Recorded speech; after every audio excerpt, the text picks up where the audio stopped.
Oke, assalamualaikum warahmatullahi wabarakatuh. Apa kabar adik-adik? Kenalkan, nama saya Taufik.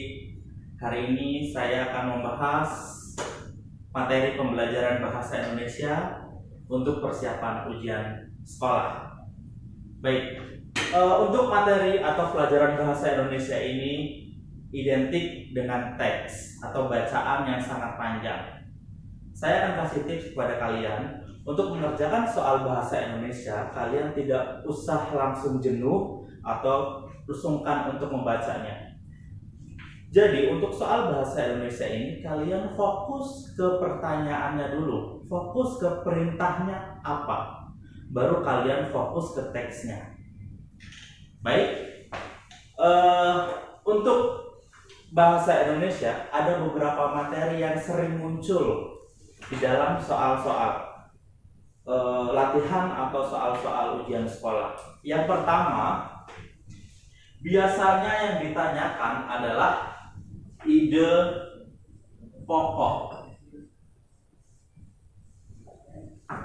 Disajikan sebuah teks dan yang ditanyakan itu adalah ide pokok. Bagaimana cara kalian bisa mengetahui ide pokok tersebut di dalam sebuah teks? Jadi ide pokok adalah pokok pikiran dari sebuah teks. Jadi kalian lihat intinya apa pada teks tersebut. Nah, bagaimana caranya kalian bisa menemukan ide pokok? Itu ada di mana? Ada di kalimat utama. Nah, kalau menemukan sebuah ide pokok, kalian harus fokus ke kalimat utama. Kalimat utama ada di mana saja? Biasanya yang ditemukan di dalam sebuah soal ada di awal atau ada di akhir. Ya, kalimat utama yang sering ditemukan di dalam sebuah soal itu biasanya ada di awal atau ada di akhir. Untuk kalimat utama yang ada di awal itu dinamakan deduktif. Untuk kalimat utama yang ada di akhir itu dinamakan induktif. Bagaimana anak-anak? Sudah paham? Intinya adalah kalau kalian mencari sebuah ide pokok, fokus ke kalimat utama, ya. Biasanya ada di awal atau di akhir. Oke, di sini kan yang saya bahas, yang kakak bahas itu adalah ide pokoknya. Tetapi kadangkala ada soal yang menanyakan gagasan pokok, gagasan utama, atau ide utama. Nah, mau pertanyaannya ide pokok, mau pertanyaannya gagasan pokok, mau pertanyaannya ide utama maupun gagasan pokok, artinya adalah sama. Jadi sama-sama pokok pikiran dan mencarinya ada di kalimat utama. Baik, itu adalah materi ide pokok. Yang nomor kedua, biasanya di dalam sebuah teks biografi, ya, disajikan sebuah teks biografi, pertanyaannya adalah keteladanan atau keistimewaan. Oke. Jadi, dari kedua soal tersebut antara keteladanan dan keistimewaan itu berbeda jauh. Disajikan sebuah teks. Nomor selanjutnya yang ditanyakan adalah keteladanan dari atau sifat teladan yang bisa kita tiru adalah, nah, untuk keteladanan itu adalah yang bisa ditiru atau diteladani. Sedangkan kalau keistimewaan itu hanya dimiliki oleh tokoh tersebut. Kenapa? Karena keistimewaan itu sulit ditiru. Ya, itu perbedaan antara keteladanan dan keistimewaan. Jadi kalian kalau ada soal seperti keteladanan atau keistimewaan, kalian fokus ke bacaannya. Kalau keteladanan itu berarti sifat yang bisa kalian tiru, yang bisa kalian contoh, atau yang bisa kalian teladani. Sedangkan keistimewaan itu yang sulit kalian contoh, yang sulit kalian tiru.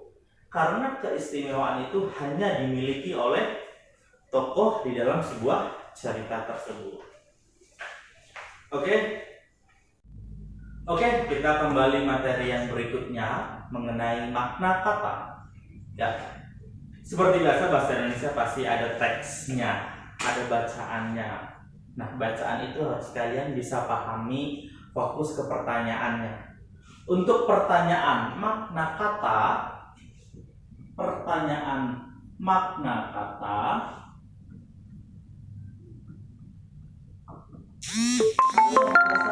apa yang ditanyakan di dalam pertanyaan tersebut. Nah, contohnya di dalam teks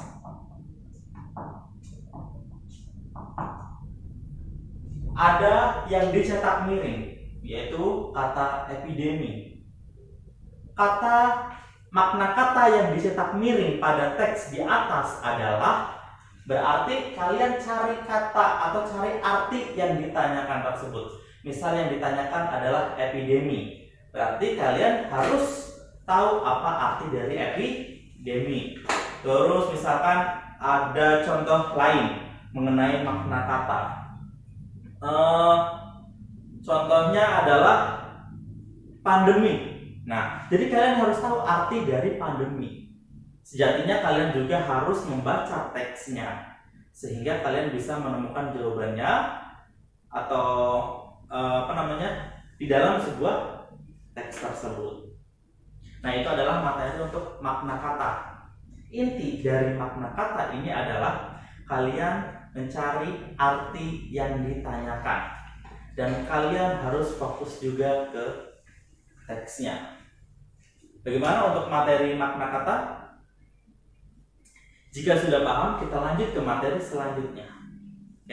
Untuk materi selanjutnya ada informasi tersurat dan tersirat.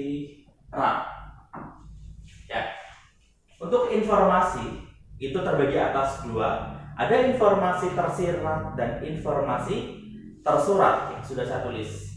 Kita balik lagi ke teksnya. Pasti di dalam pembelajaran bahasa Indonesia itu ada teksnya. Tinggal kita cari apa sih arti dari tersurat, apa sih arti dari tersirat. Sedangkan yang ditanyakan itu adalah informasinya.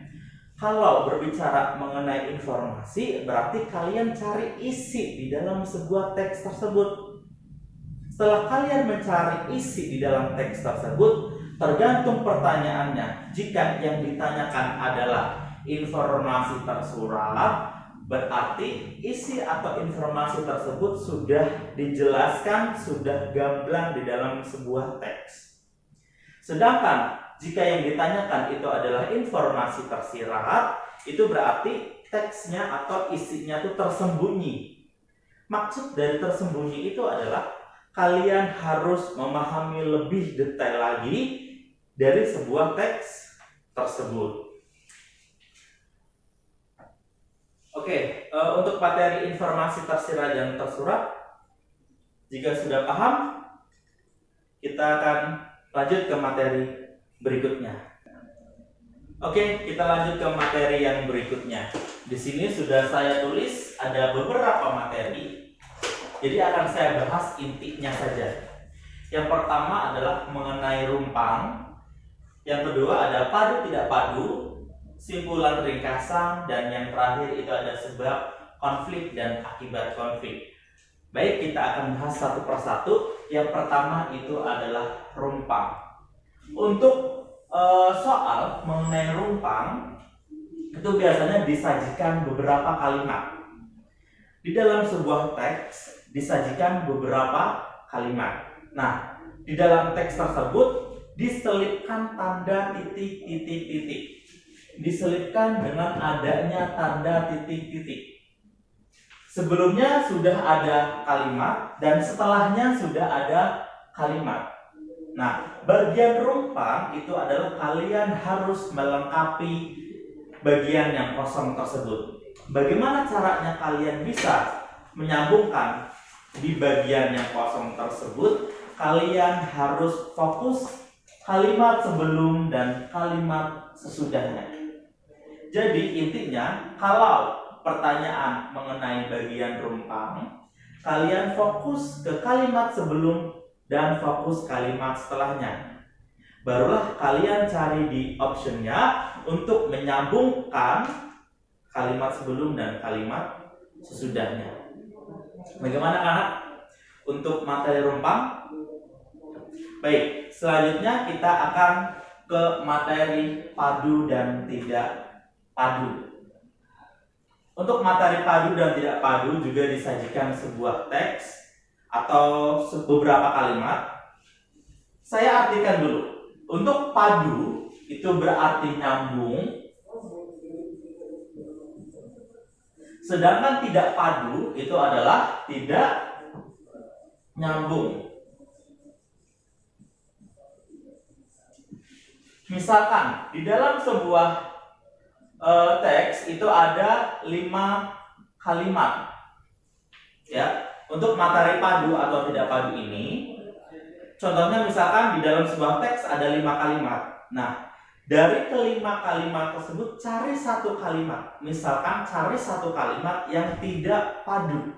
Berarti kalian mencari kalimat yang tidak nyambung. Contoh, di dalam teks tersebut yang dijelaskan itu mengenai buah jeruk. Ya. Seterusnya sampai kalimat 4 itu yang dijelaskan mengenai buah jeruk. Ya, contoh misal di kalimat pertama dijelaskan mengenai apa itu jeruk, di kalimat kedua harga jeruk, di kalimat keempat, kalimat ketiga bentuk jeruk, terus kalimat keempat rasa dari buah jeruk. Tiba-tiba di kalimat nomor 5 yang dijelaskan itu adalah buah apel. Nah, di kalimat nomor 5 itu adalah kalimat yang tidak padu atau tidak nyambung. Nah, itu adalah materi mengenai padu dan tidak padu. Bagaimana anak-anak untuk materi padu dan tidak padu? Oke, selanjutnya materinya mengenai simpulan dan ringkasan.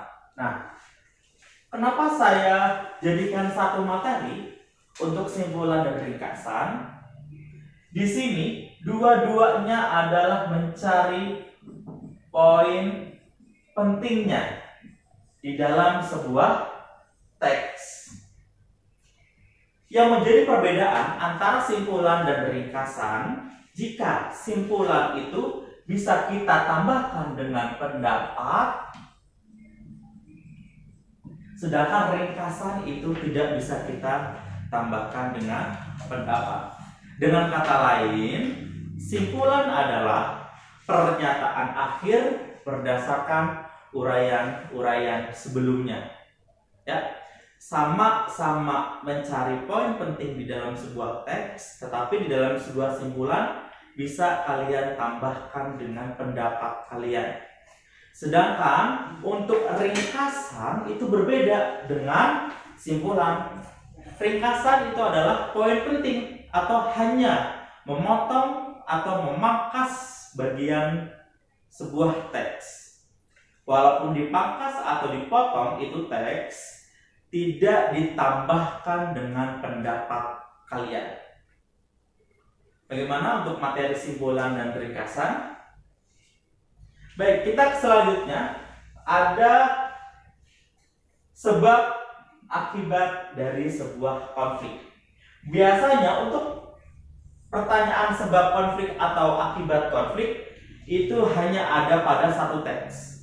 Jadi satu teks itu dibuat untuk 2 nomor. Yang pertama itu adalah sebab konflik, dan yang kedua itu adalah akibat konflik. Nah, apa sih konflik? Konflik itu adalah permasalahan. Konflik adalah permasalahan. Berarti di dalam sebuah teks itu disajikan sebuah permasalahan. Ya, di dalam sebuah teks disajikan sebuah permasalahan. Nah, pertanyaannya yang pertama adalah sebab konflik dari teks di atas adalah sudah disajikan permasalahan. Nah, kalian mencari penyebab dari permasalahan itu kenapa? Ya, kalau sebab konflik berarti kalian cari sebabnya karena apa masalah tersebut. Tinggal fokus ke teksnya. Nah, sedangkan untuk akibat konflik adalah setelah terjadinya sebuah permasalahan itu, akibatnya apa setelah ada konflik. Nah, itu biasanya untuk akibat konflik jawabannya ada di akhir kalimat di dalam sebuah teks. Oke, bagaimana anak-anak untuk materi konflik, mengenai sebab konflik dan akibat konflik? Oke, kita lanjut ke materi selanjutnya.